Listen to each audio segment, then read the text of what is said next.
Good evening and welcome to the August 19th Cumberland County Board of Commissioners meeting. We'd like to start with our invocation followed by the Pledge of Allegiance, and I'll direct to Commissioner Ed Melvin. Thank you, Mr. Chairman. It gives me great pleasure tonight to introduce our invocation.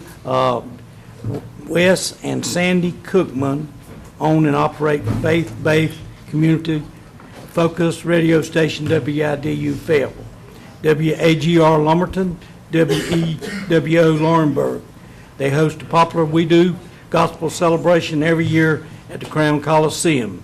I introduced Wes and Sandy because they're a team, but Wes is going to do our invocation.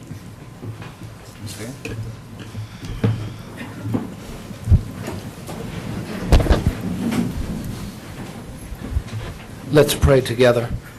Father in heaven, we're so grateful you have blessed us abundantly. We're grateful to live in a free country, for the opportunity, for liberty, for so many of the blessings that we have in this country, and we're so grateful. First of all, we're asking you tonight, we need you to bless us. We're asking you to bless this community as well as this country.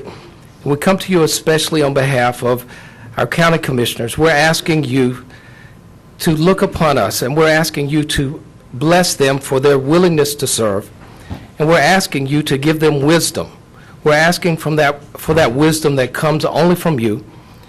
We're asking you to give them vision, for them to see where you would have us to go. And Father, we're asking you to bless this community, to connect us with the right people. Would you send the visionary business owners that would bring businesses to this community? Would you bless those businesses in this community that would provide jobs? Would you bless our leaders that serve so faithfully, our teachers, our law enforcement, every sector of this community? And Father, we're asking you to look upon all of us, for those that are suffering and for those that are hurting. We're asking for your mercy and for your grace, and especially tonight for our children that are here with us and across this community. We're praying for protection. Would you protect us all from hurt, harm, and danger, from tragedy, heartache, and heartbreak? Would you protect us from evil and the evil one?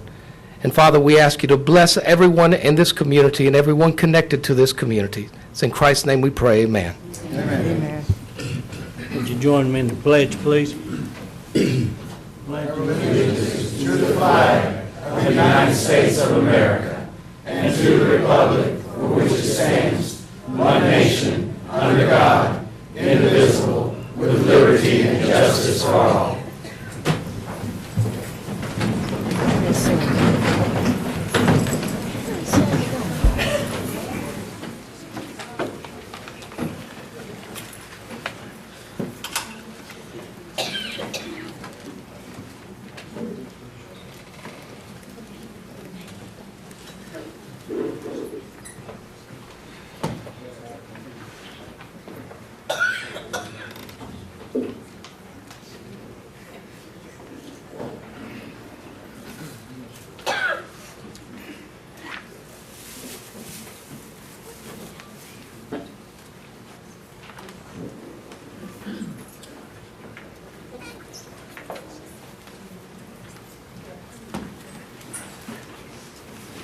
At this time, I'd like to call on Commissioner Kenneth Edge, who has a special recognition.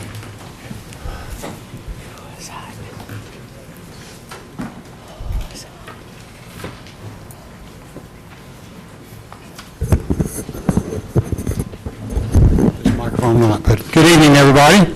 Good evening. It's an honor and a pleasure for me tonight to present the Cumberland County Cares Award. For the past 2 years, Mr. Don Soucy has willingly taken up the Herculean responsibility for all the community volunteers who sign up to help with the North Carolina Missions of Mercy, which is a 2-day free adult dental clinic held at the Crown Agri-Expo Center. Last year, the event was held in June. This year, it was held in July. Each year, over 400 community volunteers, that is non-dental professionals, signed up to help. Each one had to be confirmed for attendance, informed about details such as where to park and what to wear, and oriented to their position. These include such roles as patient registration, medical triage, dental triage scribe, translators, runners, and data entry clerks. Mr. Susi is extremely well organized and accomplished his duties by identifying team captains who were responsible for a specific job position, day, and shift. He held orientations for his captains to cover everything they needed to know. Each captain was then responsible for contacting every volunteer who was assigned to him or her. Because of such careful pre-planning, the clinics run so smoothly, the North Carolina Mission of Mercy brings in other site hosts to learn how he plans his operations. Volunteers who have gone to many other mom clinics or Missions of Mercy clinics comment on how the Fayetteville Clinic is the best organized and runs so smoothly. Because the community volunteers know what they need to do before they even show up, patient processing is facilitated. Last year, 1,006 patients received dental services valued at $684,470. This year, 885 patients received services valued at $496,983. The patients seen are low-income, uninsured, who have no other options for care. This year, patients started lining up before 10 a.m. on Thursday morning before the trucks from Mom had even arrived to set up, and waited through the night for the chance to receive dental care when the clinic opened at 6 a.m. on Friday morning. This clearly shows the tremendous unmet need for dental services for those in financial need in our community.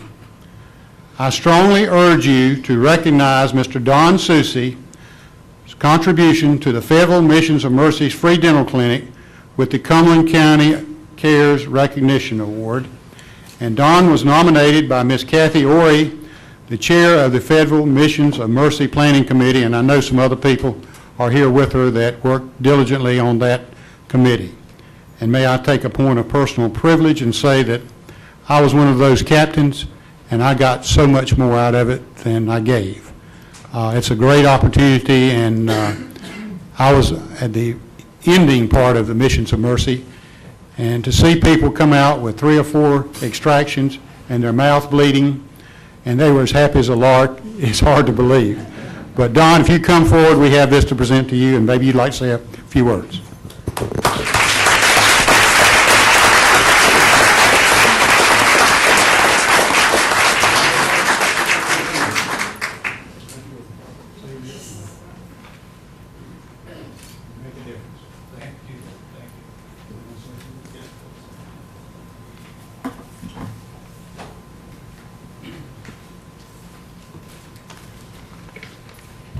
County Commissioners, ladies and gentlemen, I'm deeply honored to accept this award in the name of all those wonderful volunteers who helped provide dental services at the recently held Missions of Mercy free dental clinic that was held at I call it the Charlie Rose Expo Center. I'm not sure what the name of it is, but I think we're talking the same place. I was only one volunteer among several hundred who helped those people who needed dental services and who braved the elements by waiting in line for many, many hours at night and in the heat. You can imagine what it's like waiting for 12 hours to go to your dentist. Not a pleasant journey. There was a great community support with over 400 community volunteers and about 250 professional volunteers who participated. To all these people, I say thank you for their participation. I especially wish to thank you, County Commissioners, for your great vision and fortitude in making the Expo Center available to the Missions of Mercy. Without that help, it wouldn't have happened. I also want to thank our host organizations, Better Health, Care Clinic, and Operation Inasmuch, and they're all here tonight, at least the leaders are all here tonight in their subdued shirts. There are many volunteers who deserve this award, and for them, I humbly accept this award in their name. Thank you. Thank you.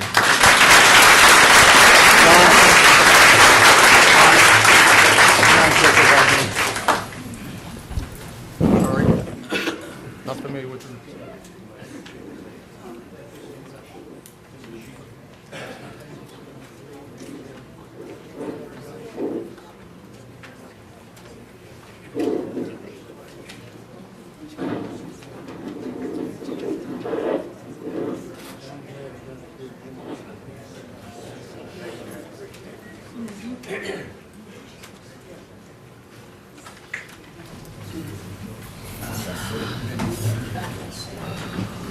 All right, Don, thank you so much. It's a great representation of our community. And I got to say, I get a lot of positive energy in here tonight. This next item on the agenda, I'm really proud of, and I think all of us should be, because it deals with our young people. And this summer, Cumberland County Cooperative Extension Youth Development Program sponsored its first ever, the inaugural Cumberland County Youth Academy. There's 14 youth from Cumberland County participated in the program, which is part of our county's strategic initiative on youth development and getting people more involved in our county. The Youth Academy grew out of another great thing that we've been doing with our Citizens Academy. We have graduated 2 classes of our Citizens Academy, and the 3rd class is beginning in September, and I believe applications are online if you'd like to participate in that for the adults. These youth spent 4 days visiting various departments and learning about county government. During their session on the Board of Commissioners, they conducted their own meeting, which included a public comment period and a vote on a youth curfew proposal. The curfew was voted down, but not before some very, very good discussion. Before we present these young people with their certificates, I want to thank Cooperative Extension and their director, Ms. Lisa Childers, and her staff for their hard work in coordinating the program and each of the departments for participating. I also want to thank Commissioners Council, Evans, and King, County Manager James Martin, and Ms. Candace White for participating in the Academy's Board of Commissioners meeting and assisting our counterparts. I'm sure a lot of these youth think that we make it so easy up here. Well, it's a lot of hard work, isn't it, sometimes? Well, that being said, I'd like to call on Ms. Childers now for some comments, and then we're going to recognize these young citizens of Cumberland County. Thank you. 4-H is all about youth development and leadership, so this was really a natural fit for 4-H to take on this initiative. As you said, this was our first Youth Academy, and this is an opportunity that we look forward to continuing to offer. Our next session will be held next summer. I would also like to thank all the staff and department heads that participated. It really made the whole program come together for the kids. They were able to experience the landfill, the Sheriff's Department Training Center, the animal control, animal shelter. Of course, they loved going to the Sheriff's Department and taking that little driving test that they have and experiencing that. But of course, the simulation with the county commissioners was just a wonderful opportunity, and I'm quite sure that there are a lot of future county commissioners in the making that I'm about to call forward. So when I call your name, if you will, please come forward. And some of our Youth Academy graduates may not be present today, but we'll make sure their certificate gets to them. Mr. David Abdo. Did not see him. Janessa Faison. Kezion Hall.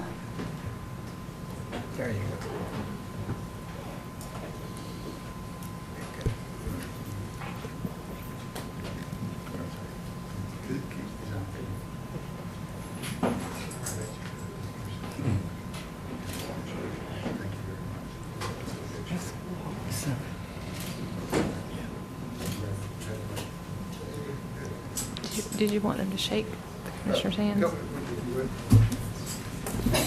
Quentin Folks.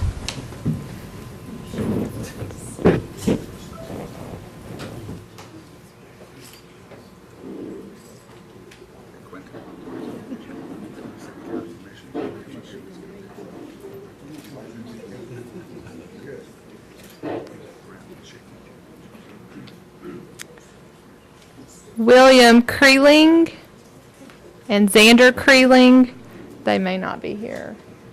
Let's see them. Brianna Mack.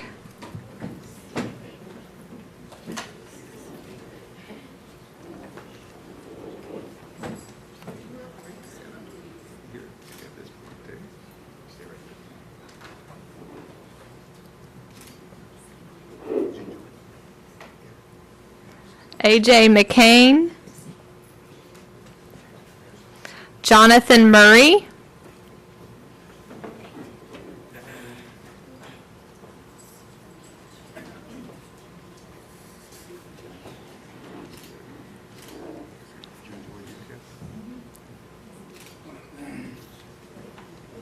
Mordecai Murray.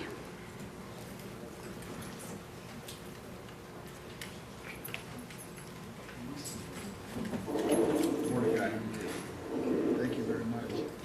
Wait a second. Did you enjoy it? Isaiah Newell.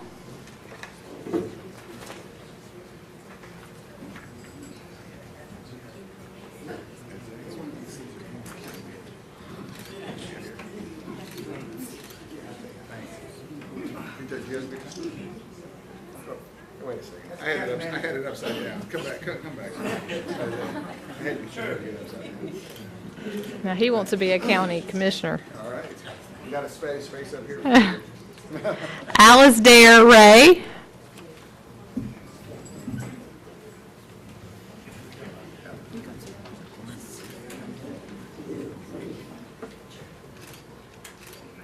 Thank you.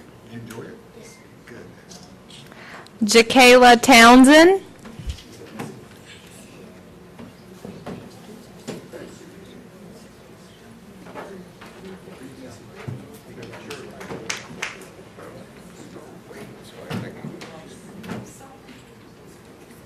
She's next.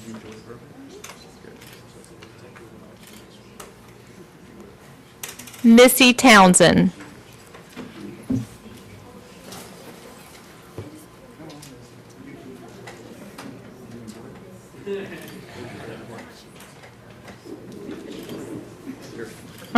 They love to share. That's everybody, yes. Thank you again. Thank you to our kids, and thank you to the county for supporting this program.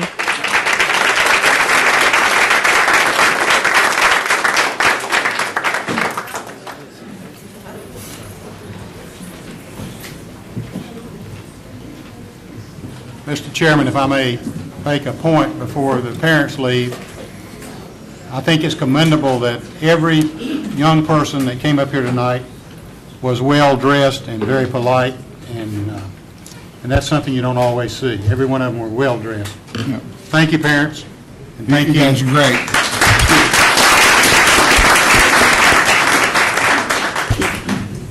At this time, this time I'd like to call on Commissioner Melvin, who has another recognition that we'd like to go with tonight.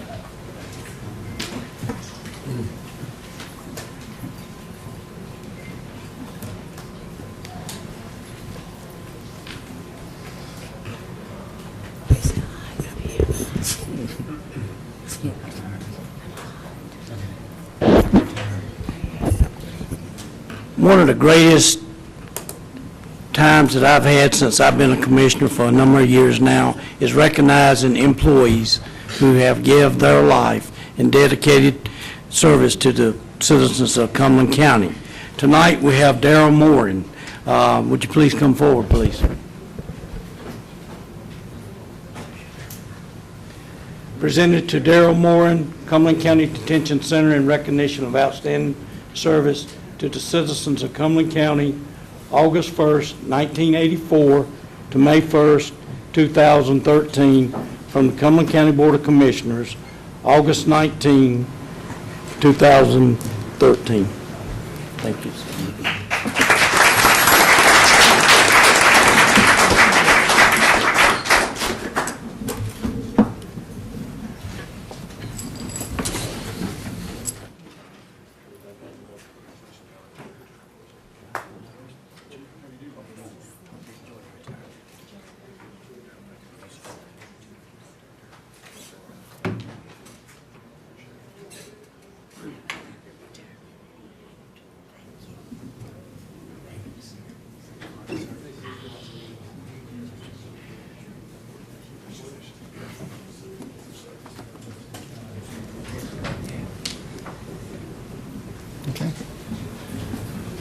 Also, tonight, we're, have a certificate of appreciation for Lori Epler. Would you come forward, please?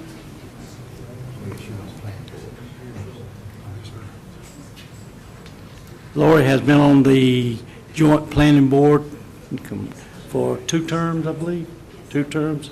County of Cumberland Certificate of Appreciation presented to Lori Epler for outstanding dedication and service on the Joint Planning Board from the Cumberland County Board of Commissioners, dated this 19th day of August, 2013.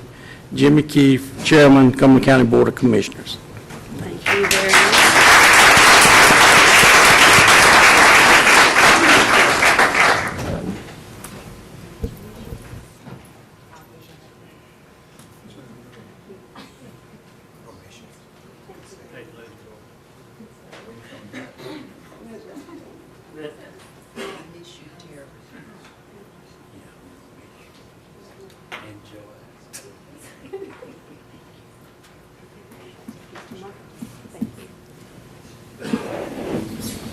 I need to apologize. I was so excited about all this recognition going, I totally missed one. At this time, I'd like to call on Ms. Mandy Harris, the interim 4-H agent.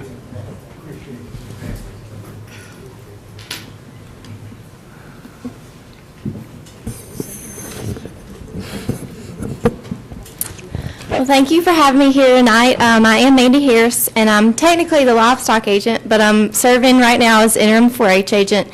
And so I've had the pleasure of working with all of these 4-Hers since March. And it's my pleasure to present to you tonight 3 more 4-Hers that received top honors at North Carolina State 4-H Congress this summer. These 3 have participated in presentation contests at the county, district, and state levels. And these contests are designed to test their knowledge on a variety of subjects. They all brought home gold medals in the 11 to 13-year-old age category at the state level. So when I call your name, please come up to be recognized. Mary Vorderberge won the livestock and dairy production category with her presentation on pregnancy testing in cattle.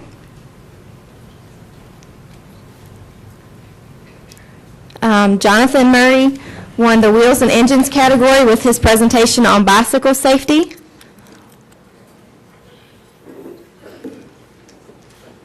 And Noah Murray won the fruit and vegetable use category with his presentation on sweet potatoes.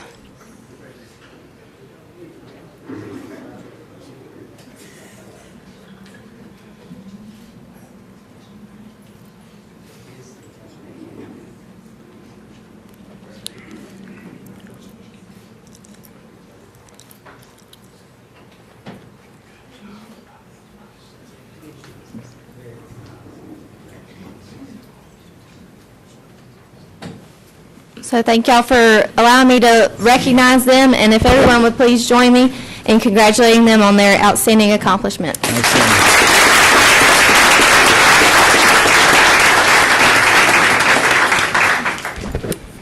Thank you, Mandy, and I appreciate it. It's always good to recognize the young people in our community and for them to represent our county at such a state level. Thank you very much. At this time, I'll call on the county manager who has a very special introduction. Thank you, Mr. Chairman and members of the board. I am pleased this evening to introduce to you the new county finance director, Melissa Cardinale. Melissa, would you stand, please? Let me give you a little background. Melissa has been the financial services director for the city of Sanford since 1998 and has more than 20 years' experience in local government finance and financial reporting. She is a North Carolina certified public finance officer and has served on the Government Finance Officers Association Special Review Committee. And prior to her job with the city, she worked as the portfolio administrator with the city of Durham and as the finance director, accounting supervisor, and the tax collector for the town of Southern Pines. She's a native of Chapel Hill, and she's a graduate of East Carolina University with a bachelor's of science in business administration with a concentration in finance. Please join me in welcoming Melissa Cardinale.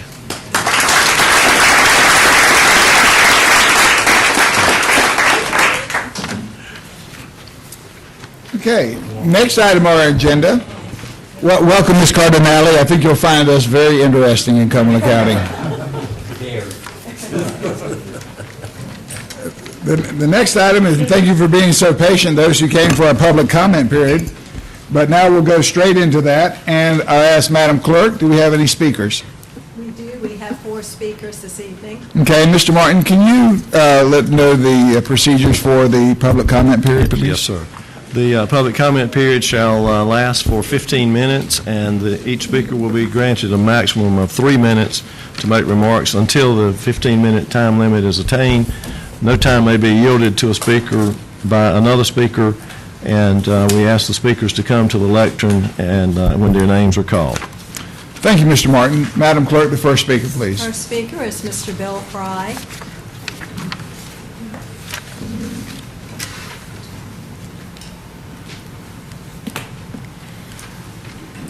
Good evening, Mr. Fry. Good evening, and thank you for this opportunity. Over the last couple of weeks, I know there's been a lot of press about Myra Reese Fellowship Homes, and I just wanted to give a brief overview.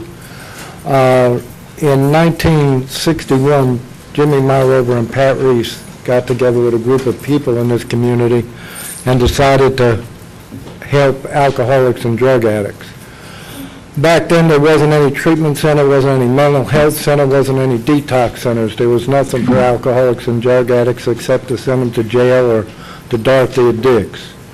They felt that opening a home, giving people a safe place to live, helping people would keep them out of the jail, keep them off the streets, and they could do it with a lot of community support. Several years later, Pat Reese and then Senator Joe Rayner went before the legislature and helped them enact a nickel a bottle on alcohol that would be used to go to rehab, so that it would not burden taxpayers, that people who were buying alcohol would actually be paying for rehab. In a sense, alcoholics would pay for their own rehab if they drank enough. And some of us did.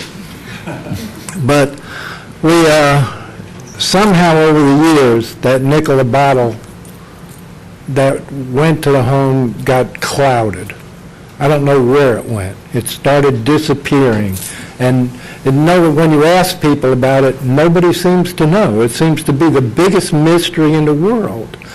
But it served a very useful purpose. And, it provided a lot of good services for men and women in this county. In 1991, I went to Myrover Reese Fellowship Homes as a resident. Over the next 20 years, I worked there in various positions and enjoyed every minute of it. Most of the time, the people there did more for me than I did for them. And I enjoyed working with Pat, and Pat's simple idea of rehabilitation, to restore people to a useful life. That if you could get people engaged in treatment, give them a safe place to live, teach them some work ethics, and help them get employed, that you could restore people to a useful life. And I believe that over the years, my association with them, and because I was a resident there, that, thanks to Myrover Reese Fellowship Homes, I have been restored to a useful life. And I hope somehow the county could figure out what happened to that nickel a bottle money and restore it to the homes where it originated and where it belongs. Thank you. Thank you, Bill. Thanks for the story. Madam Clerk, our second speaker. Our next speaker is Ms. Angela Kokoski. Hi, Angela. Thank you. Welcome. Thank you. I'm the clinical coordinator for Myrover Reese. I'm one of the first people that our residents see, whether it be the detox center, if they come out to see me for an application. And I just want to touch on a couple of the things that we do. When they first come in, a lot of people are coming straight from the street. They haven't spoken to their children or family members in months, sometimes years. They come in, they can't get their medications filled. We get their medications filled for them. We provide clothing, food. If they need, a couple extra dollars, we'll provide that. Hygiene products. If our residents are coming in through drug court or sobriety court, we attend all court dates with them. We stay in very close contact with probation and parole if they're on probation. We attend any funerals of a resident who, if they've lost a family member throughout their stay with us, we attend all funerals with them. We have a roadside cleanup every quarter on Old Wilmington Road. We attend church weekly with our residents also. We have support groups pretty much nightly at Maya Varese for addicts and alcoholics to attend, and family members also. We participate with Department of Social Services for all child custody case issues going on. And we also attend or hold memorials. We just lost one of our residents a few weeks ago, and we had a memorial service for him. So, and just to touch on, we also help them find jobs, get, back to being a productive member of society. Some of the places that we reach out to and we do a lot of work with is Ironman of Fayetteville, Boston Market, Tri-City, Ruby Tuesday. A lot of my residents, they do a lot of volunteer work at the animal shelter and animal control, and they really enjoy that, especially working with the animals. It gets them back to doing something and getting motivated. And quite a few other places like Cape Fear Regional Theater, they do a lot of work with us and help our residents, learn how to earn a paycheck. We do a 75% budget plan with them. We get them on a personal budget and help them, show them how to have a bank account. A lot of them haven't had bank accounts in years. So, thank you. Thank you, Angela. Madam Clerk? Our third speaker is Miss Elizabeth Ramus. I'm sorry, my apologies, Chris Godwin. Good evening, Chris. Good evening. For those of you who don't know me, my name is Chris Godwin, and I'm an alcoholic and a drug addict. On December 2nd of 1988, I weighed 104 pounds. I was hopelessly addicted to cocaine and alcohol and prescription drugs and marijuana and Xanax and Valium and whatever I could get my hands on, NyQuil. I was fortunate because I came from a well-to-do family who could afford to send me to treatment. I went to Mormon Memorial Hospital and spent 28 days over there. I've been clean and sober since December 2nd, 1988, and using Mr. Fry's words, I have led a useful life, by my estimation. I hope that some other people might think that I've led a useful life. I lost my law license for a year. I got arrested. I got convicted in federal court for drug charges. I had my law license restored. I've served on the board of directors of Cumberland County Mental Health for a couple of terms. I have been on the board of directors at My River Reese. I'm a member of the Lawyers Assistance Program, the PALS Committee. I'm a member of my local AA group. I sponsor guys that come into AA. And all of this was because I was able to go to treatment. Had I not been able to go to treatment, had my family not been able to afford to send me to treatment, I am convinced that I would be dead. I'm convinced beyond any shadow of a doubt that I'd be dead. During my first couple of years of sobriety, my first year of sobriety, I lost my law license, and I met a guy who's dead now, so I can break his anonymity, named Julian Mann, who offered me a job, and I went to work for Julian. And Julian became a very successful builder, a real estate agent. When he died, he was worth millions of dollars, and he had contributed to the recovery community. He was a My River Reese resident. I am a criminal defense lawyer. My father is a medical doctor. I know how much it costs to send people to jail for a night. I know how much it costs to service somebody at the emergency room of the hospital. I know how little it costs on a daily basis to have someone housed at the My River Reese Fellowship Hall. I would ask you all to do the smart thing, which happens to be the right thing, which happens to be the most chosen thing by God, I'm sure, and give some money to My River Reese. You'll save so much money everywhere else. You will save lives, and you will give people the opportunity to live useful lives. Thank you. Thank you, Chris.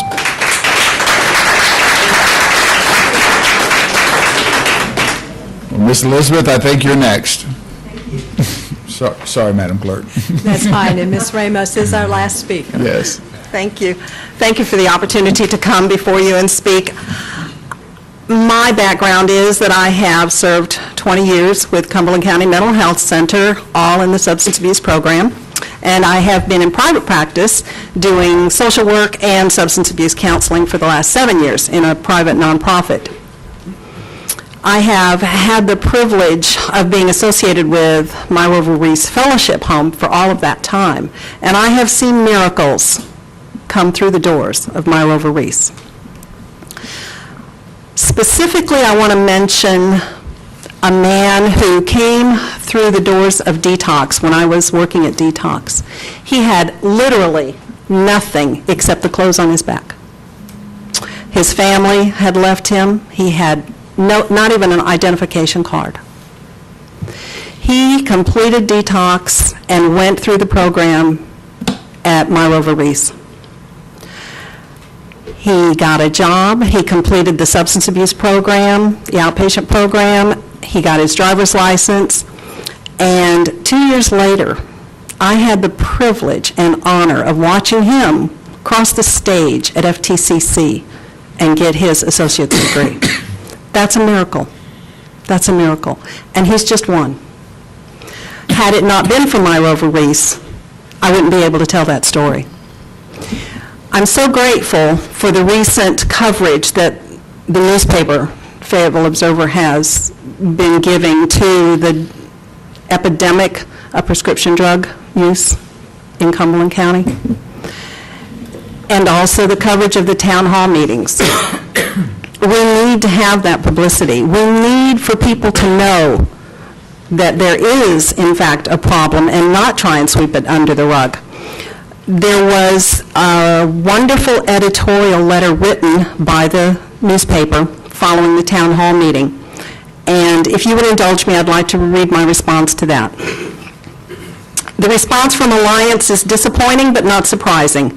As a 27-year professional in substance abuse and a family member of several people with this disease, my experience has been that this population has always been treated as the red-headed stepchild.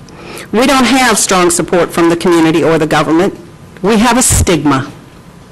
This disease, and it is a disease, in the opinion of the medical profession, has no parity of acceptance with other diseases such as diabetes or asthma. You wouldn't think of denying treatment to diabetics who don't follow their treatment plans and lose limbs as a result. Yet we don't have the same level of empathy and compassion for people with the disease of addiction. Some asthmatics smoke, and some diabetics are obese, but we don't accuse them of causing or exacerbating their own disease. We acknowledge the epidemic of addiction, and yet we don't follow through with funding for treatment, which is proven to be cost-effective and life-saving. Is there anyone out there who doesn't know someone who has been affected by this disease? These people need and deserve the same level of assistance as any other population. Supporting funding does not mean we are soft on addiction. It means we acknowledge this insidious, fatal disease, stop the rhetoric, and do something about it. Thank you so much for your time. Thank you.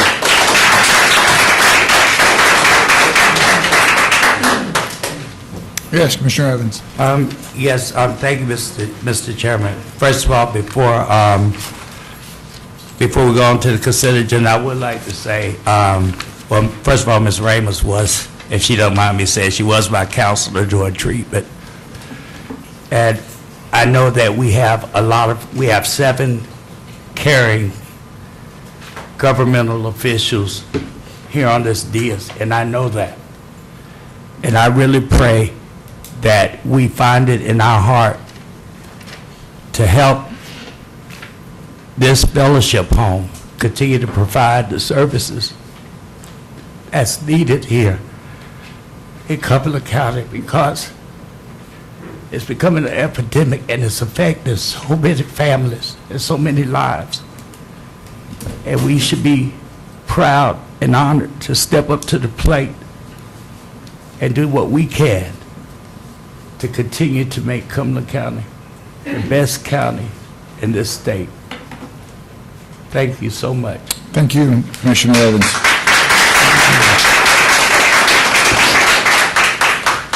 Before we go on to approval of the agenda, I'd like to take a moment and recognize some people that we have with us tonight. I see District Court Judge Beth Keever, welcome. Our Register of Deeds, Mr. Warren, and Sheriff Moose Butler. Thank you all for coming tonight. Ms. Andrews, Dr. Andrews, Chairman of the Democratic Party, thank you for coming also.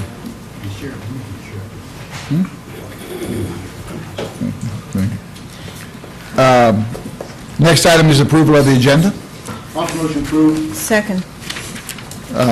Moved and seconded. All those in favor? Unanimous. Okay. We have the consent agenda. I move that we approve the consent agenda. Mr. Chairman, I'd like to pull an item. Okay. Commissioner Edge.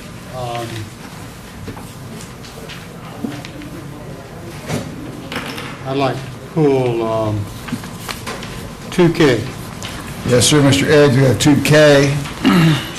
Anyone else? I'd like to pull item 2E.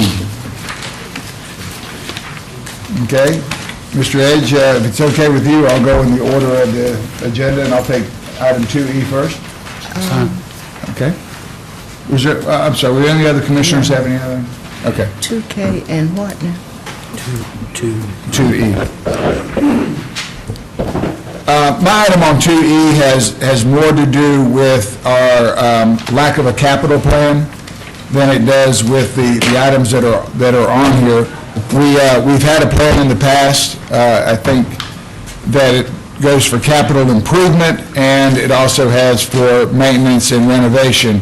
And sometimes I believe that without a plan, you react to the most current need that comes up, and before we know it, there is not much money left in the coffers for things that have been on our agenda for a long time. So, that being said, I would like to ask Mr. Martin, what is the future of a capital improvement or a capital renovation plan, and which committee should I recommend sending that to? I think probably, well, since this is a facilities committee report and recommendation, perhaps maybe finance, I think. As you know, we have had a facilities plan done 3 or 4 years ago. It involved extensive reuse of the former public health building, and would basically have moved most county offices out of this building into that facility along with some other county offices there. The price tag on that was extremely cost prohibitive, and ultimately we used the money that was going for that purpose to construct the jail on a pay-as-you-go basis. So I think perhaps finance would be the place. The real issue is going to be the financing of whatever plan you have. And I understand that. The plan that we had before is a bit archaic right now. There's been a lot of things that have changed, use of that building in the old health department, and the change in structure of mental health in our facility. So I believe it's time to dust it back off. Are we going to finance directly on the cost side of it, or are we looking to dust off the old capital improvement plan and actually maybe divide it up into building and then maintenance and renovation? I'm not sure what your first question was to me about. My first question is that the old capital improvement plan is not current with our needs right now. Do you believe that it is current? I do not believe it's current, no. Okay. No, I do not. So is it worth going back to facilities with a capital? These items here were brought to the facilities committee out of the blue of sorts. Maybe, I don't think anybody had any anticipation that some of these things were coming. We knew, or 6 months ago or a year, that these were coming. So is it time to relook at our capital improvement plan at the facilities level and also at the finance level? I think certainly that's in order, yes. Okay. I know some other commissioners had some discussion about the capital improvement plan at the facilities committee, so if anybody else wanted to make any comments about it. Yes, Commissioner Edge. Well, I made a comment there, so I'll make it again here. Stand to be corrected, but I think the last item on our former capital improvement plan, which we didn't necessarily follow it verbatim, I think things can move up and down in priority, but we need a plan for like over the next 5 years. And if I may quote Jeffrey, Jeffrey at the Facilities Committee said that he just hadn't had a chance to work on it, and we do need to develop that. I think Commissioner Evans also chimed in and thought that this would be a valuable tool for us rather than each month coming and having this list of proposed renovations or additions and us being asked to approve these as it comes along. And I think there's nothing wrong with a plan. A plan can be modified. So I would support that idea, Mr. Chairman, 100%. Thank you, Commissioner Edge. Commissioner Fairclough, you had a comment? Yes, I don't have any problem, any objection to any of the projects. The only thing about it is we're being asked to approve the projects without any kind of cost estimates. And right. For that reason, I would probably support taking it back to a committee of some kind, facilities, finance, whatever, to get those cost estimates before we actually approve the plan. We had some cost estimates.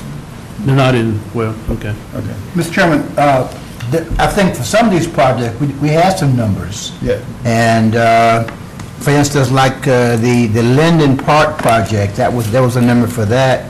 And I think there was a number for the court library, the modification of that. I think for the Register of Deeds office, it was pretty much a reconfiguration of the office, as I recall. And I think that the Bradford Avenue facility, there was some numbers given for that as well. So I think for most of these items, some figures were shared with us. Okay, thank you, Commissioner. I'd like to call on Commissioner Evans had a comment. Thank you, Mr. Chair. When I spoke at the Facilities Committee meeting, I was concerned about the shuffling of a lot of the buildings that we had, a lot of the properties that we were dealing with. It seemed like we're making hasty decisions and moving one group of people to one part of, to another building and whatnot without actually taking time to figure out what we're going to have coming down the pike. For one thing I'm concerned about is what we were just talking about a few minutes ago was like Roxy Avenue. We know we're going to need some more bed space over there soon. And so we might need some of this space for that as well. Now, as far as the Register of Deeds office is concerned, that's been in works for a while. We got some figures for that and the Linden Park project. Those two, I didn't have a problem with.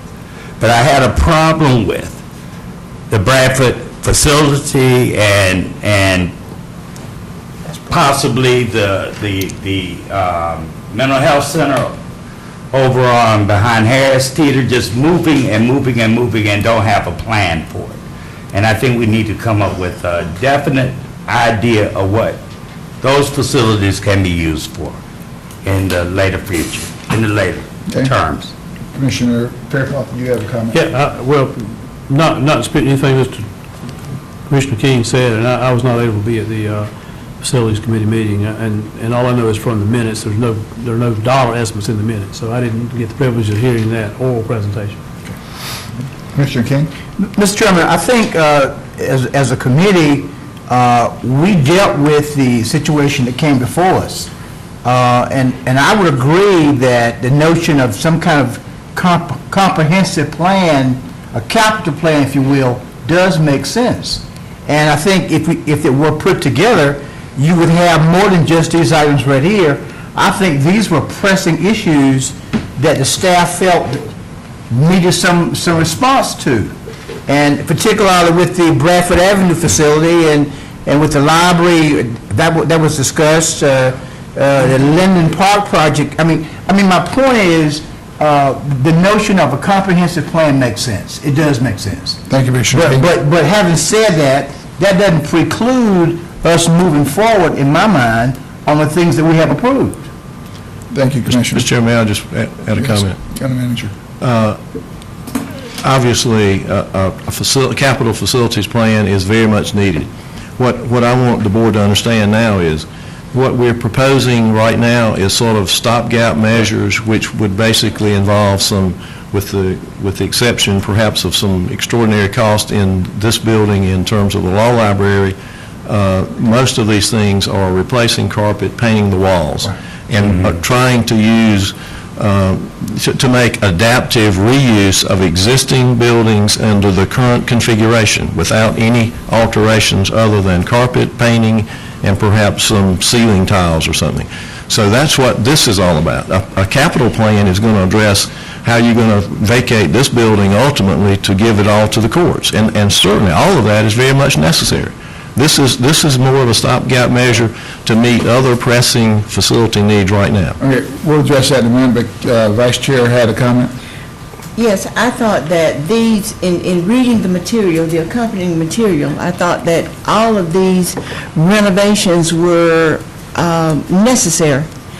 In the first one, I think the Bradford Avenue facility that houses an agency that we received from the state. And I believe they were piled in there on top of it. Well, I shouldn't say it that way, but we did not have adequate space. Now with another agency leaving, they can at least spread out and do their work with some kind of confidentiality. That's right. And with the other renovations, registered deeds, safety link, I think that they needed those immediately for the safety and for confidentiality of some of the people who were working. I do not think, I know that we have some excellent county employees, and Jeffrey Brown is a wizard like all of the other employees, but this cannot happen overnight. In the meantime, and I don't disagree with anybody, but I would urge you to go ahead with these renovations that we have proposed tonight. They all seem to have been long-standing problems or concerns. The town of Linden, the last one on the list, the town of Linden, how many times have we been out to Linden with meetings? And I believe where they have discussed the urgent need of something to do with their children and with their families. They're trying to build a better life out there and a better lifestyle. And I don't think that's going to cost us any money, but I urge us to go ahead and approve these 5 projects because they are all emergency in nature. While we go forward with the other project of kicking the commissioners out of the courthouse. Okay. Singer. Commissioner Evans. Thank you, Mr. Chair. I thought that we were primarily were talking about renovations and buildings at that point. I didn't think that the park project was included in what the discussion, whether we were questioning or not, whether or not we would go on with that or not, because we all know that Linden's, well, as long as I've been here, Linden has been seeking funding for a park, and I don't see how that would even mesh with renovations of Bradford Avenue, Historic Courthouse, Register of Deeds, or the Court Library. But you know what I would like to do, and I may be out of order, but I'm sure my chairman would tell me if I am or not. But I would like to vote on this Town of Linden Park project, and let's refer these proposed renovations back to the Facilities Committee for further discussions. I object. Mr. Chairman. Okay. I get second turn? I'm going to take a little bit of my second. You're still on, you want to have one, right, Commissioner? All right, I'm going to go back to Commissioner Edge. I'm going to vote for that, but I'm taking off. I'm not objecting to anything that was approved at the Facilities Committee, first of all. Everything that's on this list, I'll raise my hand and vote for tonight. what I'm saying, and I think where we need to go with this. And sometimes, you know, it's easy to campaign, and it's difficult to go. But we're sitting here, and these little projects keep coming to us, and we don't have a capital improvement plan. I think what we need to do, and I don't want to sound real authoritarian here, is direct staff and the manager to move forward, and by January 1 of 2014, have a capital improvement plan in place. Now, you can't have the cost identified in a capital, you can have an estimated cost, but you don't have a cost until you bid the thing. So, but at least we know, we have some general idea of where we're going with our capital improvement projects and how that fits not only into next year's budget, but the next year's budget, and so on down the road. And with that, I'm going to be quiet. All right, well, I'm going to take my shot at the second, because I think we can clean this up. I think we'd be hard-pressed that everyone would agree that these are the 5 most important things that need to be done in Cumberland County. You'd have different opinions all the way through. Like Commissioner Edge, I am not going to vote against these tonight, but I will tell you that I believe not only do we need a comprehensive capital improvement plan that entails possibly new building, major renovation, and minor repair and maintenance as we go through on this. And most of these things in the big scheme, most of these actions that the Register of Deeds and the courts have asked are not big ticket items. But we have to be able to look at things in different aspects of what it takes to maintain what we have, and the other part is what to, as we go forward, if we have to build new products. So, Commissioner Evans, I don't think you made a motion, but I'm going to, since I pulled it, I'm going to make a motion that we approve item 2E as it is now, and ask that a comprehensive capital improvement plan be directed to the facilities. Second. And I'll second. Okay? Oh. Any discussion? Yes, Commissioner Fairclough. I just want to ask, are we voting on $2,000, $2 million, $200,000? It's over $300,000. Does anybody have an idea, does staff have any idea what Less than 400 is in there. this total cost is? Jeffrey can tell you. Some ballpark, so we're not just approving something we don't have any clue what the cost is. Jeffrey can tell you. Good evening, Commissioners. I'll take them one by one. The estimated cost for Bradford is approximately $280,000. The historic courthouse was approximately $15,000. Register of Deeds was $30,000, and the renovations for Safe Link was about $50,000. Did you say 50? Yes, sir. Okay, we don't know about the land purchases. Was the renovation bad for 208 or 200? 280. 280. Yes, sir. Okay. So we're about 375,000, not counting Linden. Number 5, you don't have any numbers on that at this point. Michael Gibson made that The Linden project, the land, I'm sorry, We got the land over there. the land and the phase 1 is about $300,000. About 300. Okay, Commissioner? Does that not come out of the special tax? Yes, it comes out of Parks and recreation- Recreation Fund, so it recreation wouldn't come out of our regular Right, funds, okay. according to the printed material, I believe. Mr. Chairman, if you don't mind, I do feel better now, because we didn't have any dollar amounts, nothing in our package material. The minutes of the Facilities Committee don't mention any of this, and he had this information all along. It could have easily been put in our package. Thank you, Mr. Fairclough. Is there any other discussion on this? Call for a vote? Yes. I'll call for your vote. All those in favor? Thank you. Next item pulled was by Commissioner Edge, item 2, K, I believe. Thank you, Mr. Chairman. As I saw this budget amendment, and I'll be quite frank with you, I'm not here to embarrass the sheriff. I'm not here in my comments to question staff, and maybe y'all have a different understanding than I had. But I want to back up to, first of all, when we hired Ronnie Mitchell to be the sheriff for,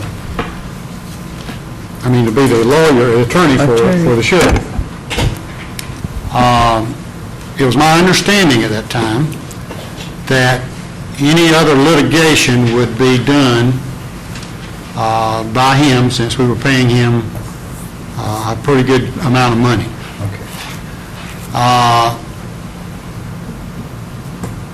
It was also my understanding, as this budget amendment got out, and we questioned our attorney about it, that the attorney told us that he wasn't approving anything for the Mitchell Law Firm because that could be considered a conflict. And I think many of us agreed with that. And again, I stand to be corrected on this. If I'm wrong, I'm wrong. And $6,744 is not a lot of money. But at the same time, there's two of these amendments, two amounts that we're taking out of the 13 budget because they were just submitted. And there's one out of $1,700 and some dollars out of the 14 budget. Well, now, we need to decide which way we're going to go. And if we are saying, okay, we're going to approve whatever the sheriff sends to us from the Mitchell Law Firm, and in fact it is not a conflict, then I'll raise my hand and vote for it. But if we're going to have these budget amendments to come along, and we're going to sit here and just rubber stamp them and not ask any questions, then I'm not going to vote for it. Because that's not what I believe in doing. That's not being fiscally responsible. I don't care if it is $6,744. So with that, Mr. Chairman, I've said all I want to say. To the attorney or to the finance director? Or? Mr. Attorney, am I interpreting anything incorrectly? And you correct me if I'm wrong.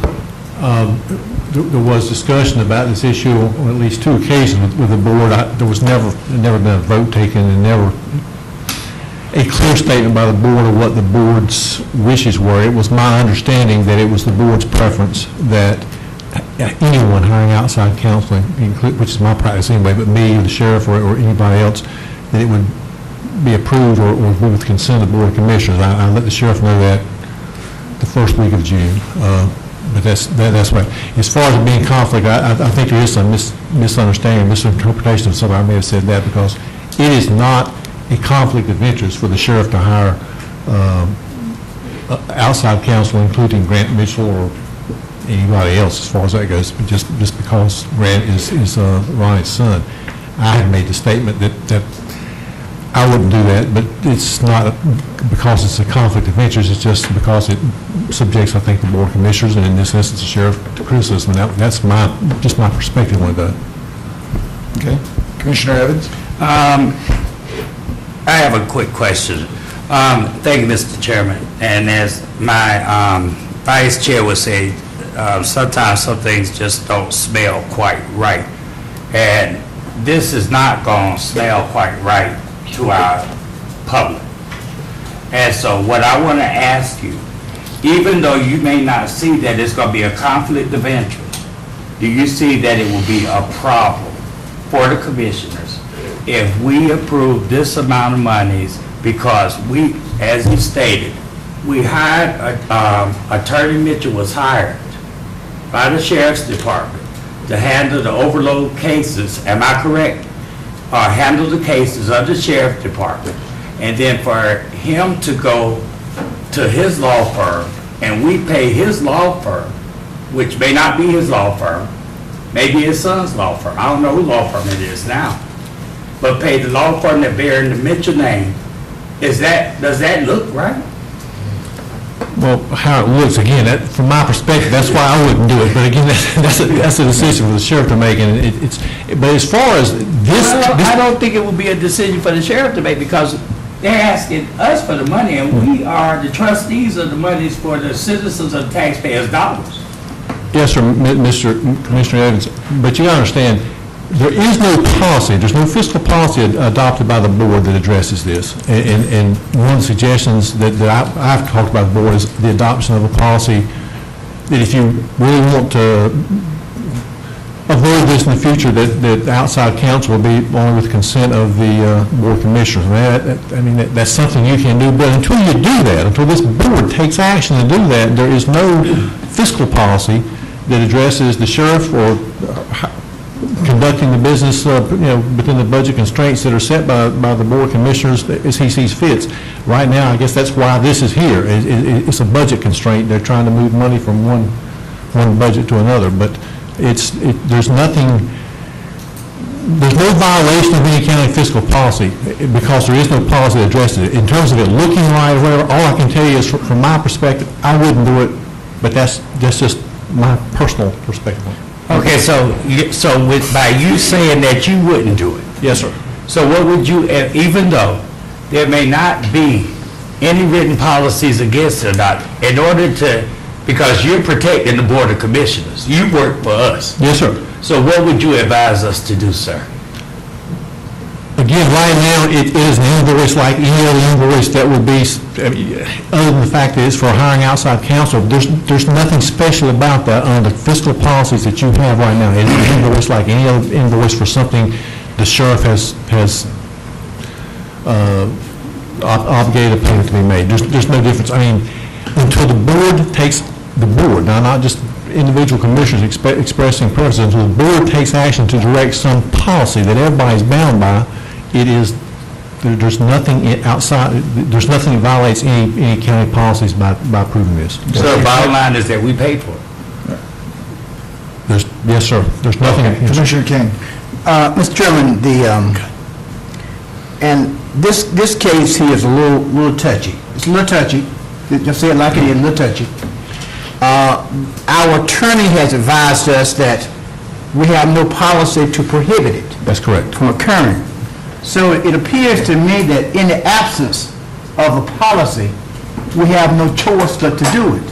However, it further appears to me that going forward, that we as a body ought to put some kind of policy or plan in force so that in the future, this will not occur again. Okay, thank you, Commissioner King. So my thought would be that perhaps we would go ahead and go forward and do it, because at the time, there's nothing to prohibit it. But however, direct our staff, working with our policy committee, create a policy to prevent it happening in the future. Okay, Commissioner Fairclough.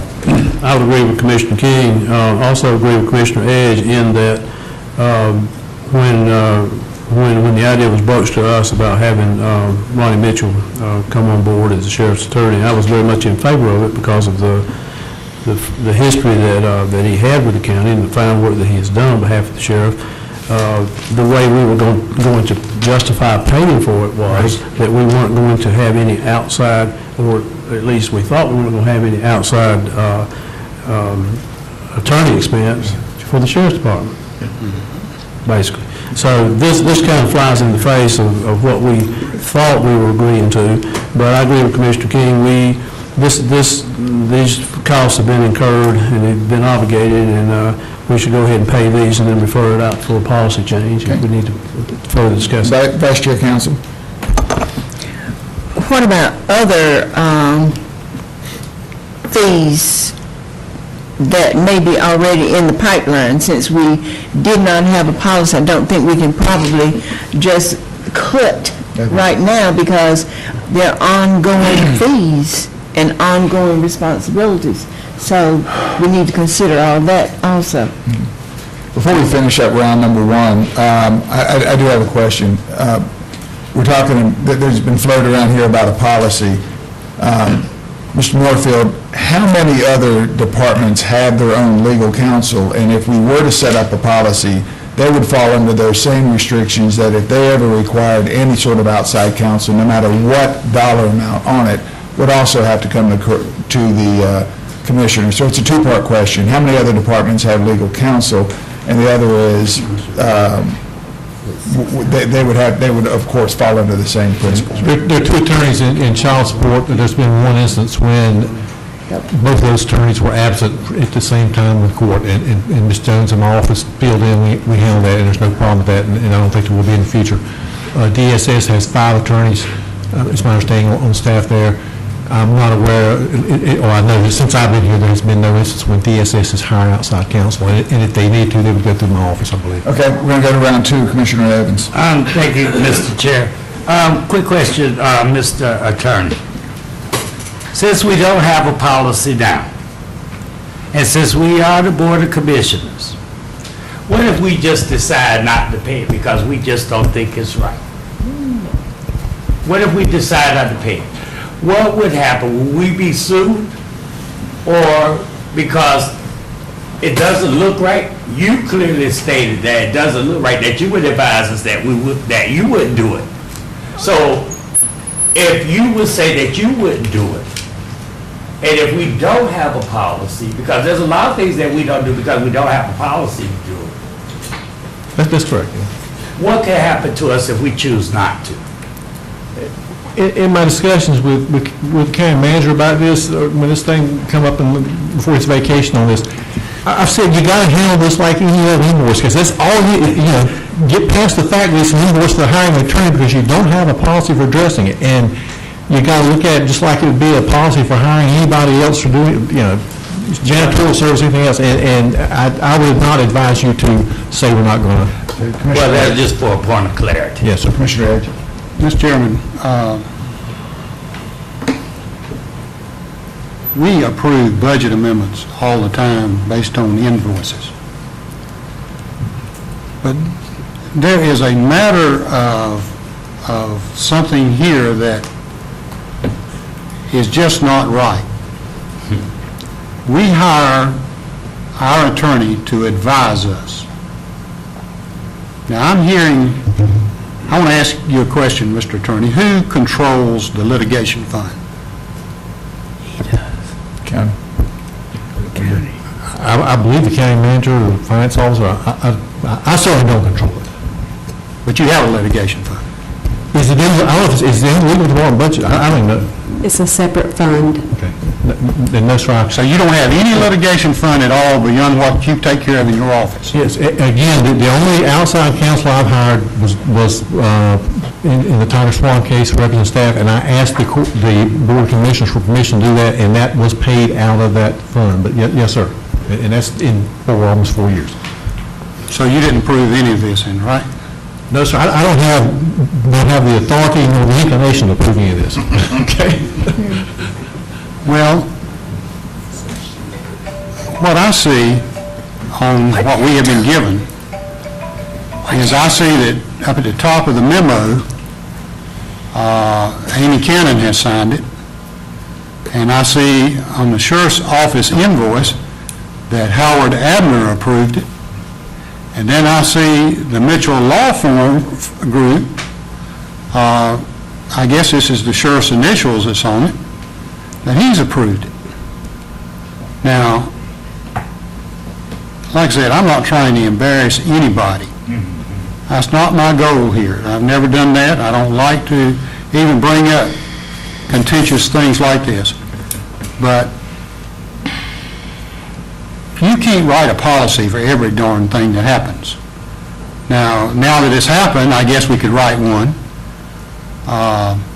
And nobody's addressing the fact that when we, and Marshall did hit on it again, that when we hired Ronnie Mitchell to represent the sheriff's department, he was to handle any outside litigation. Now, that is a fact. Correct me if I'm wrong. Marshall agreed with it. Anybody else disagree with it? Now, A question though, Mr. Edge, because there is no way you can tell how much litigation is going to be needed, is there, in a given year? well, I think that certainly, before we approve a budget amendment, should come to us first, rather than appearing on an agenda, we just rubber stamp it and send it on. Because that's not right either.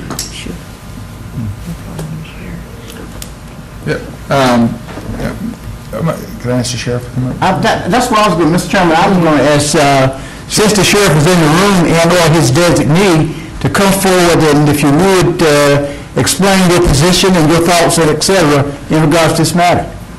Sure. If that's the board's approval. Sure. Sheriff, welcome. Come on.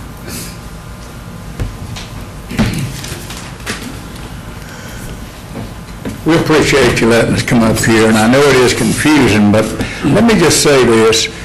We're in the middle of a big investigation, And I can't discuss it here because it's still being investigated. But the reason Ronnie is not doing this is simply because if he represents both sides in this, it opens our files up in the civil suit, it opened our files up to the other party. And we certainly, until we do the criminal indictments, don't want this to happen.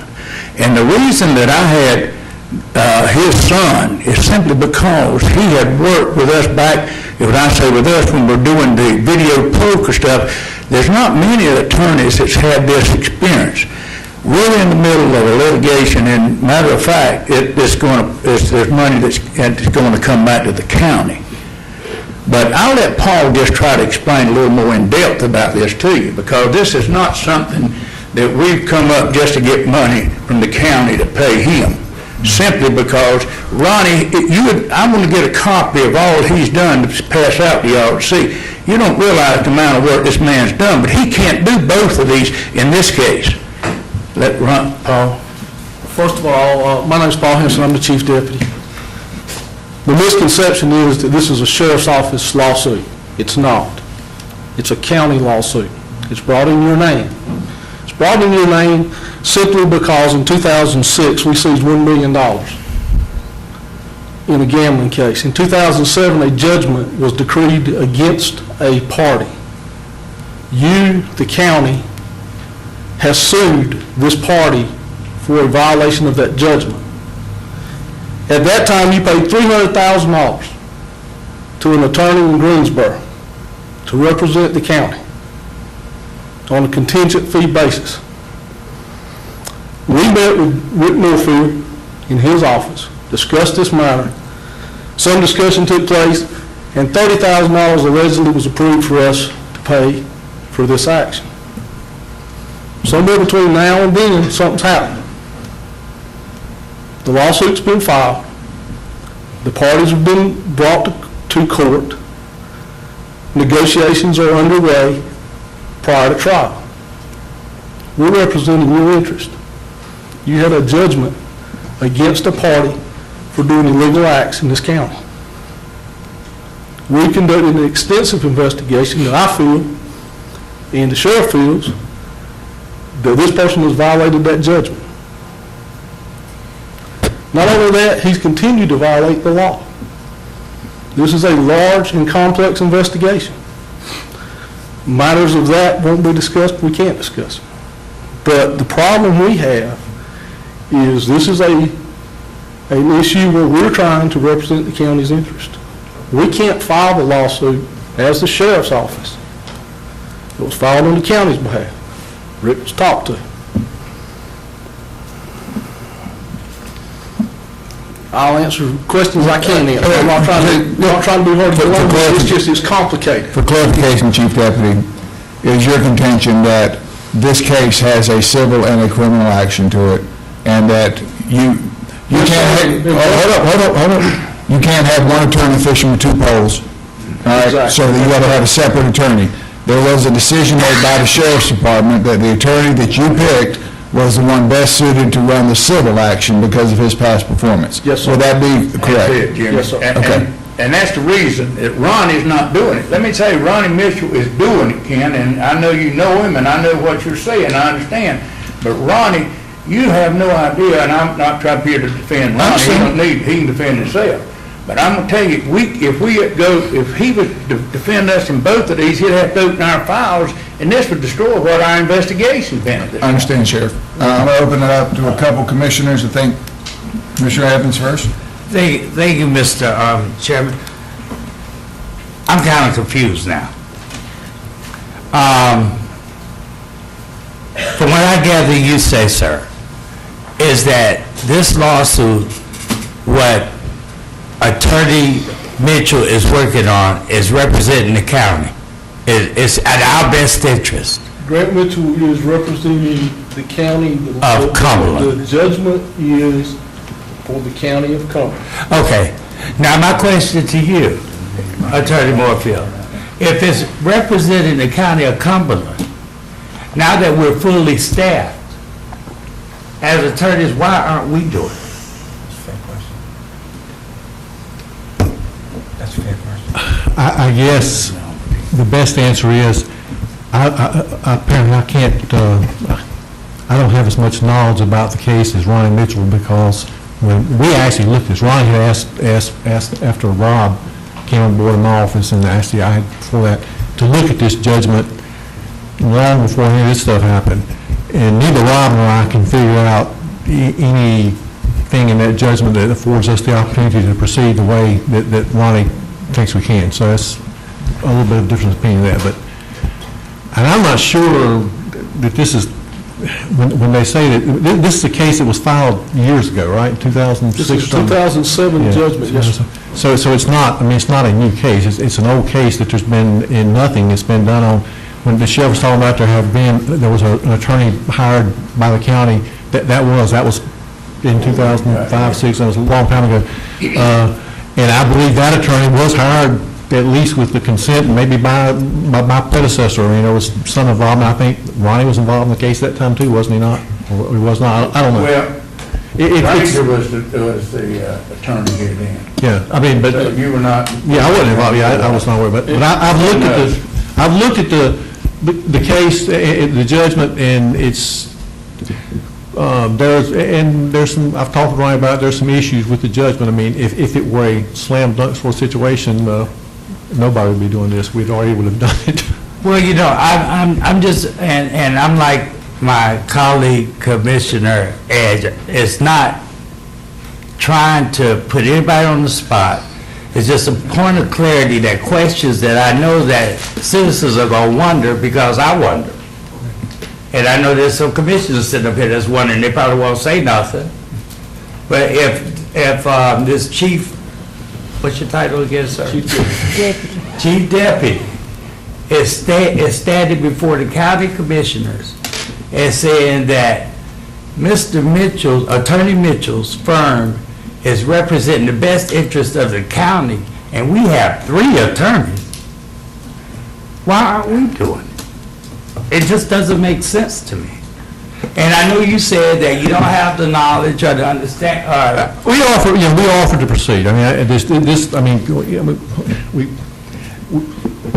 we had a full discussion about this. The sheriff told me, and he wanted to move forward with this way with Grant because of the former relationship with Grant with this case and knowledge about this, and the relationship between Grant and Ronnie, obviously, in terms of working together and stuff. So that was okay.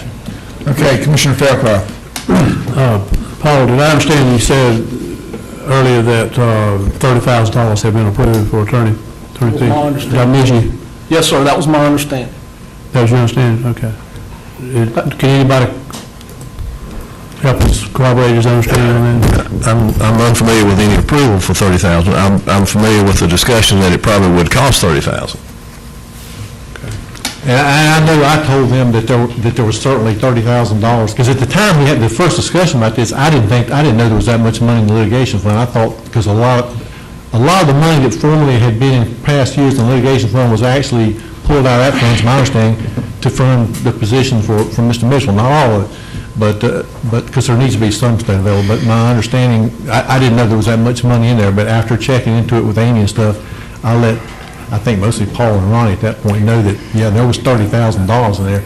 But I mean, do you think that I approved $30,000 some way? I mean, do you think my saying that there's, I mean, just, you know, let me know. We ain't pointing fingers at anybody, but we talked with you, we've talked with James, we haven't tried to be secret about anything. I can tell each one of you that, and we're not pointing the finger at anybody. But I'm gonna tell you, this investigation, and it ain't, they're gonna be indictments coming down the pipe, and they're gonna be people that we hope, we're not proud that's involved with this stuff. But the money that we needed, that we talked about, I thought had been approved. Maybe I was mistaken by it. I'm not pointing to say James or anybody did anything. But we did discuss our situation with you. You remember, we sat down and talked with you and with you. And all I'm saying, there's $30,000 right now that we have in hand that we can't do. That's the reason we're in court to get it. that we can get eventually. The money will be coming back to the county. It ain't gonna be that we're just taking money out of the county treasurer to fight this case, but this case is in the county's name, and it's something that we've been dealing with, and y'all know what it's about, that video sweepstakes stuff. So I'm just saying, we're here tonight, we're not trying to do anything other than try to move forward. And what Paul has said to you is exactly right, and I'm not saying you approved anything, or James approved, that was understanding, and that's the reason we went ahead and I hired Grant because of his background in this. We got attorneys, a lot of good attorneys right here, but they don't even get involved in this stuff. Some of them's been involved, and we can't use them. Right. But anyhow. Commissioner Edge. Mr. Chairman, one last question for me. If you think $30,000 has been approved, and the invoices that have been presented here are $6,000 and some, are you telling me that there are more to come? We're still in litigation. Yes. I don't know what the resolve is. Matter of fact, this case is coming back next month, isn't it, Paul? In the court, unless it's settled outside before then. Is there a not-to-exceed number on this?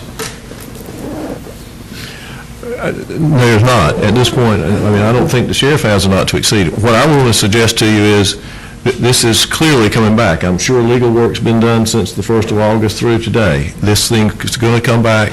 The sheriff does not have funds available. That's what this is about, is to put these legal funds in his budget.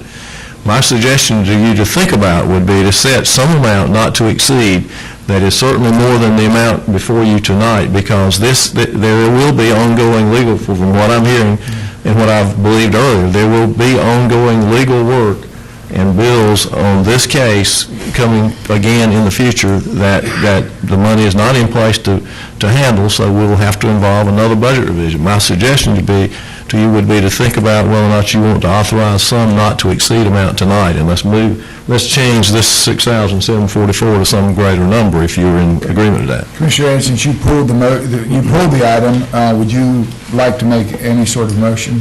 No, sir. Okay. I have a question for the sheriff. You indicated that there was $30,000 of funding on this issue that was coming, that was in play. That's right. It's money that we're holding, basically. We've held for the last 7 years. We're in the process of trying to get released to the county. And there's an additional $50,000 being held in the trust fund by order. Gracious. Okay. I'm going to throw it out for some discussion. I'd like to make a motion that we approve litigation on this not to exceed $30,000, and before any additional outside counsel is retained for any new clients, that it go to our policy committee for approval. That's my motion. If there's a second, we can start discussion. I'll second it for discussion. Okay. Motion's been made and seconded. Discussion. Commissioner Fairclough. Okay, in the spirit of what we need to do here, as a team, all working for the citizens of Cumberland County, what we need here, the commissioners are the ones that are accountable for the funds ultimately. And yes, I trust our public servants that the money eventually will come back to the county tenfold. That's what it sounds like it's coming. But rather than have this kind of miscommunication, we just need a better handle on management, attorneys, and the sheriff's department deciding before we do something. Let's get an understanding of what it is we're trying to do, what do we need to do it, and when commissioners need to be brought in, bring the commissioners in, and don't have us up here asking a bunch of questions like, what is this? We thought we thought that we were paying him with this money that we're having to pay again, because that's what our thinking is.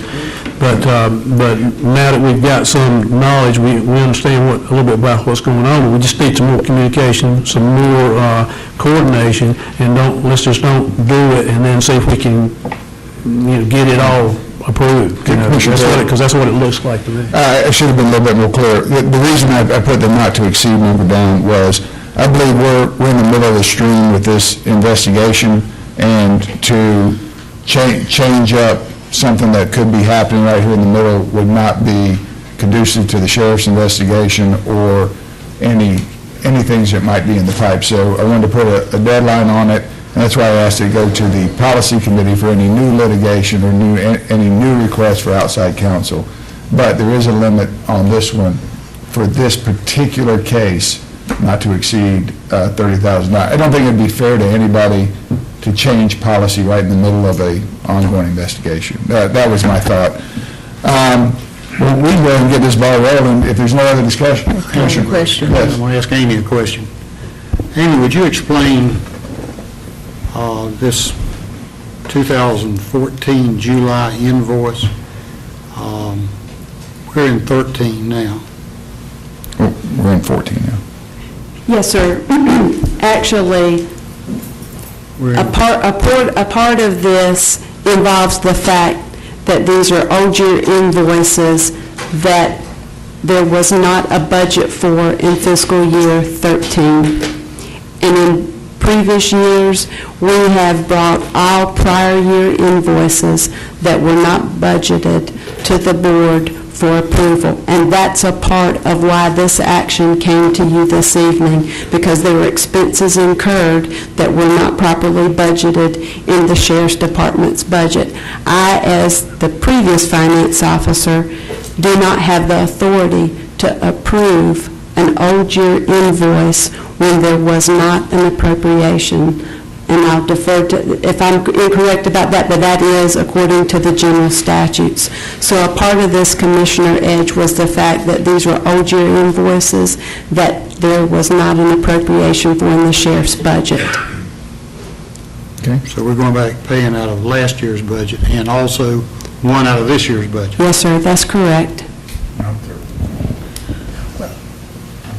Okay. That being said, there's no more discussion. I'll call for... Take the motion if you would. The motion is to, for this particular legal action, there is a not-to-exceed amount of $30,000 for outside representation for the sheriffs, and that this issue of outside counsel go before our policy committee at the next possible time. Okay, so essentially, we're agreeing to pay the current bill, and we're putting a limit of $30,000, and we're taking this now to policy. Yes, sir. Is that essentially what the motion does? Absolutely. Okay. Okay? I mean, and I think what they had asked for, okay, fine, that's fine. I can live with that. All those in favor, signify by saying aye, or raise your hand. Voting in favor, Commissioners Evans. Well, we have a unanimous vote. Thank you. Sheriff, thank you for coming out tonight. Let me say, Mr. Chairman, I appreciate it. I hate this happened, whatever happened. We do too. But I know you do, Mr. King, but I'm going to tell you, I'm not trying to hide anything. I don't mind meeting with any of you or councils or just trying to manage about anything. And whatever you set the policy, that's fine with us. We'll work with you anyway. Good deal. Thank you, Sheriff. Thank you so much. All right. Take it out. All right, thank you, Commissioners. Next, that finishes our consent agenda. I move that we approve the consent agenda. Look for a motion to approve the consent agenda. I second the motion. All those in favor? Unanimous. Okay, thank you very much. Wow. That was kind of funky. Who thought tonight was going to be a quick meeting? I did. Next item is number 3. It's our public hearings. First item is an uncontested rezoning case number P13-23. Mr. Lloyd. Yes, Mr. Chairman. This is a rezoning from A1 to R40. The staff recommended approval. The planning board also recommends approval unanimous. There's no opposition. Okay. Madam Clerk, do we have anybody speaking? We have no speakers. All right, I'm going to open the public hearing, and then I will close the public hearing. Any questions or recommendation from commissioners? I move that we follow the recommendation of the planning and inspection staff. Second. And board. Okay. Motion's been made and seconded. All those in favor? Unanimous. Next item is item number, case P13-31. Mr. Lloyd? Yes, sir, this was originally a rezoning request from A1 to R30. The planning board recommended approval to R40, or the planning staff recommended the planning board R40.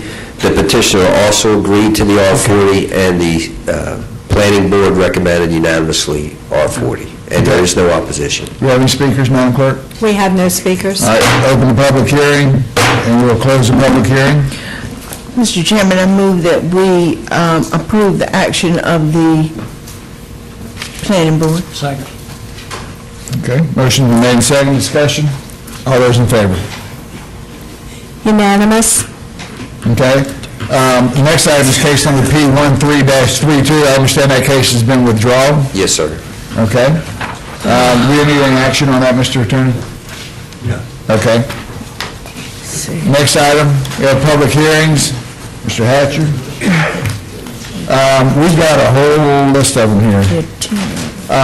Rick, we have to do these individually? You really do. We have You really do. We'll get through them a that quick. speaker who signed in favor. Mr. Hatcher.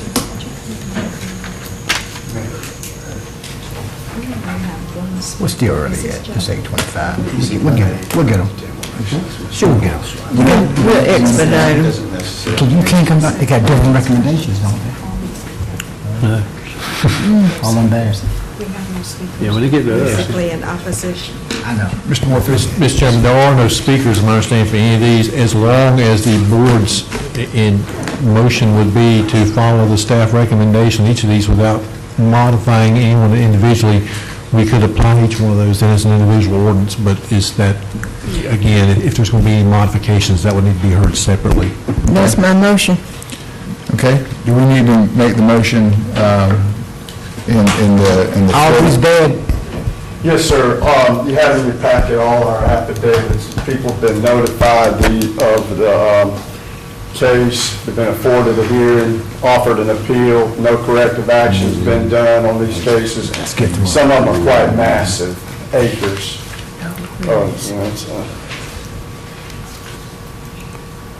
The structure should be demolished. Mr. Chairman? Yes, Mr. King. Let's go through them. All right, we're going to go through them.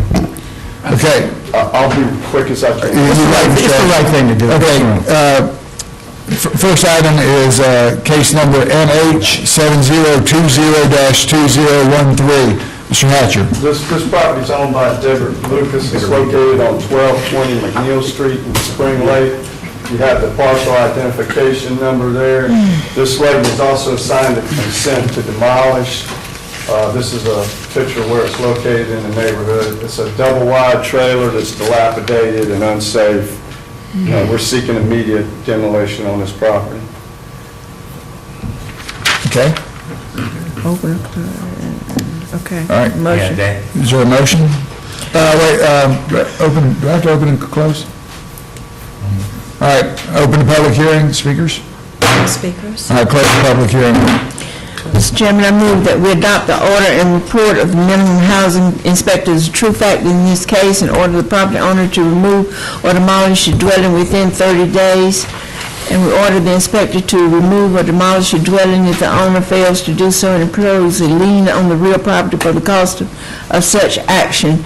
And that we direct the clerk to incorporate the foregoing findings and orders in an ordinance certified by the chairman and record the same in the register of deeds. Second. All right, all those in favor? Unanimous. Next item is case E, case number NH7025-2013. Mr. Hatcher. This property is owned by Mary W. Sutton, located on 3563 Camden Road in Fayetteville. You have the parcel identification number there. You see that's quite a massive lot right there off of Camden Road, covered with litter and debris. Oh, yes, bad. We're seeking immediate demolition on this property as well. 3D. All right. Okay. This time I'll open the public, do we have speakers? We have no speakers. I'll open the public hearing and I'll close the public hearing.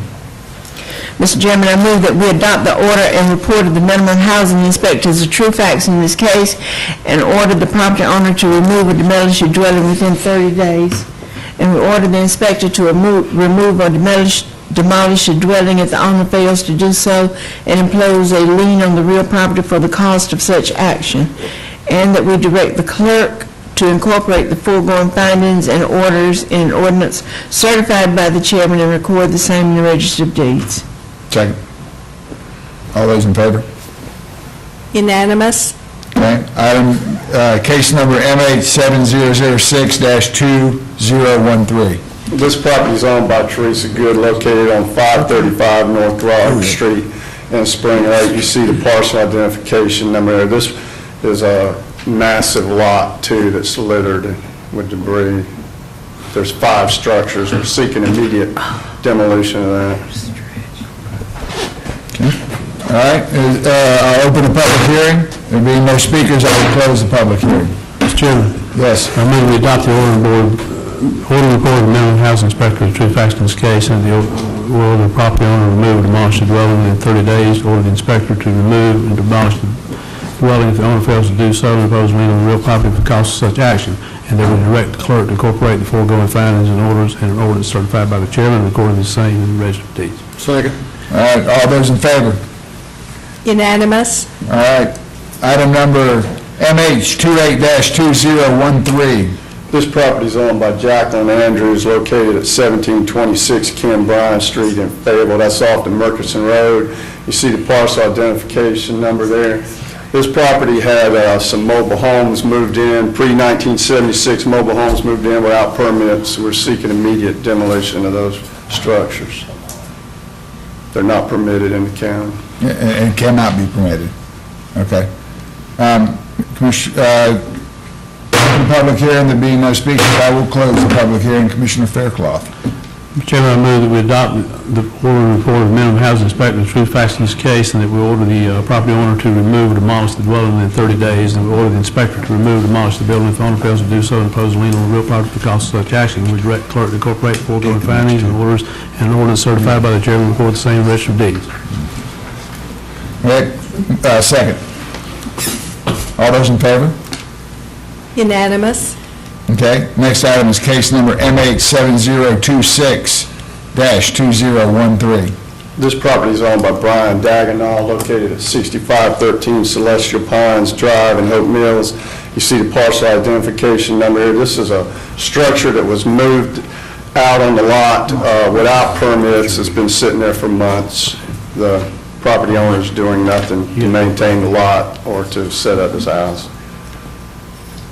We're seeking immediate demolition of this property as well. Okay. At this time, I'll open the public hearing. There being no speakers, I will close the public hearing. Chairman Keith? Yes. I beg your pardon, please, sir. We do have one speaker signed up in favor. Well, I apologize, sir. That's okay. I'm going to retake my closing the public hearing. I don't blame you for this late, somebody saying they're going to be here, but listen, I want to thank you for having me here. I watch you on television, and I know you got a tough job. I live on Celestial Pine Drive, and I know what you don't see is, this is up on kind of like stilts, metal stilts, and it's dangerous because there's kids in that area that play to go to that lot, and they're not supposed to. It's overgrown, and I was looking for my dog one day. He went down the street, and I thought he was chasing a cat in that yard. It wasn't a cat. It started with a RAT rat. And the thing was, he ran and I ran, because I don't like big rats. But the thing is, though, it's dangerous. I spoke to the person over a year ago, and what he was going to do, he told me, because he came by my house, I was in my yard working, he says, I'm going to put 2 houses on that lot. I said, no, it's only set up for 1. He said, don't matter, I'm going to put 2 on there. And I said, well, I think you can't do that. But anyway, I want to thank you very much. It's dangerous because it's really in the toilets out in the yard. It's really higher off the ground than you think. And because a small boy, about 7 or 8, one day playing in the yard, wasn't supposed to be over there. And I stopped on the way to work. And I told them to leave. So they wanted to go into the house and follow them. But thank you very much. Thank you. Okay. Is there a motion from any commissioner? Mr. Chairman, I offer a motion that we adopt the order and report of minimum housing inspector, the true facts in this case, and to order that the dwelling be demolished within, 30 days? 30 days to order the inspector to remove the demolish if the owner fails to do so and impose a lien on the real property for the cost of such action, to direct the clerk to incorporate the foregoing findings in order in an ordinance certified by the chairman and record the same in the register of deeds. Second. All right, all those in favor? Unanimous. Okay, next item is case number M86961-2012, which means 2012. Mr. Hatcher. This is a property owned by Marco Garcia on Colonial Park Drive. Is it 2012 or 13? It's 12, that's a typo. Okay. Okay, thank you. This property is owned by Marcus Garcia. It's located off a new expressway going around Eureka Springs area there. There's 13 units on this property. They were demolished by the tornado a couple years ago, went into foreclosure. The new owner's not making a movement on it, so we're going to seek demolition of this structure there. I'd like to say that we are pretty successful in getting those liens back as well. I mean, once this property gets cleaned up, it's a lot more marketable than. Sure, I understand that. Okay, I will open the public hearing, and there being no speakers, I will close the public hearing. Motion? Mr. Chairman, I move that we adopt the order and report of the minimum housing inspector as true facts in this case and order the property owner to remove or demolish the dwelling within 30 days, to order the inspector to remove or demolish the dwelling if the owner fails to do so, impose a lien on the real property for the cost of such action, and to direct the clerk to incorporate the foregoing findings and orders in an ordinance certified by the chairman and record the same in the register of deeds. Second. All right, all those in favor? Unanimous. Okay. Mr. Hatcher, this looks like the same area, case number M87012-2013. This is property owned by Keith and Lisa Strickland, located at 1542 Colonial Park Drive. You see the identification number there. This is also right in that area. This is a house, a group home that's been abandoned. We're seeking immediate demolition of this property as well. Okay. At this time, I will open the public hearing, and I'll close the public hearing. Is there a motion? Mr. Chairman, I move that we adopt the order and report of the minimum housing inspector as the true facts in this case, and order the property owner to remove or demolish a dwelling within 30 days, and that we order the inspector to remove or demolish a dwelling if the owner fails to do so, and impose a lien on the real property for the cost of such action, and that we direct the clerk to incorporate the foregoing findings and orders in an ordinance certified by the chairman and record the same in the register of deeds. Second. All right, all those in favor? Unanimous. And our last case is 6529-2011. This property is owned by Isaac Johnson, Willie D. Crumpler, and Gina Hogan, located at 8238 North Carolina Highway 210 South, Alderville. You see the identification number there. This is an aerial view of the property. This is a structure.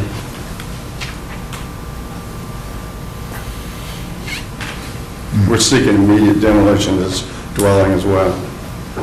How come it's taking 2 years? This was one of the properties that you had come, you asked me to bring it back.